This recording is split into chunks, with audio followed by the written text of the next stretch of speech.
Gusto mong gumawa ng tinapay pero wala kang oven, try mo to pare. Kuha tayo ng warm water. Lagyan mo ng konti asukal. Kaya maingay ha. Asukal talaga yan. Para di mabasa ng mga langgam. Lagyan natin ng konting yeast. Wala nang sukat-sukat to pre. Galingan na lang natin. Haluin natin. Hayaan natin mabuhay yung yeast ng mga 5 to 10 minutes. After 5 to 10 minutes, ganyan na may itsura niya. Ibig sabihin, buhay yung yeast nyo.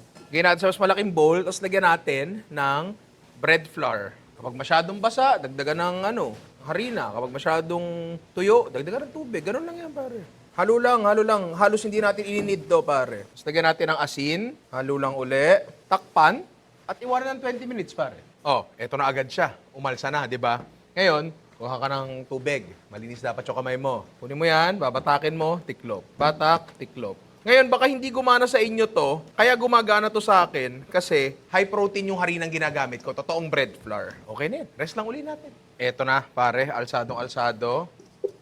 Harina lang di sa taas. Siguro 1/4. 1/4 muna. Tapos rolling pin. Panipisin natin yan sa pinakamanipis na kaya natin.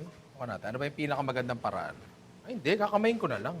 Yan. Hindi nyo kailangan gawin perfecto. Mas maganda may lukot-lukot kasi dyan mamaya papasok yung timpla natin.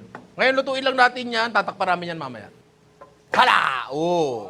Okay, ganda, ganda. Ngayon, lulutuin na lang natin yung kabilang side, pero titimplahan muna natin yan. Meron ako dito ang hoisin sauce. Lalagyan ko ng bawang. Siguro okay din sesame oil. Kahit ano na ilagay nyo dito, ang goal lang naman natin, makapagluto ng tinapay sa kawali, di ba?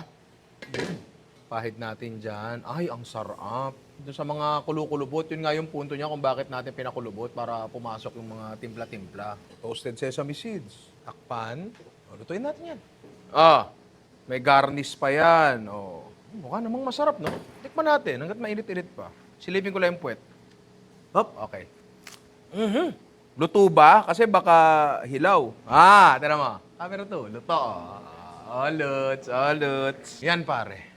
And the perfect bite.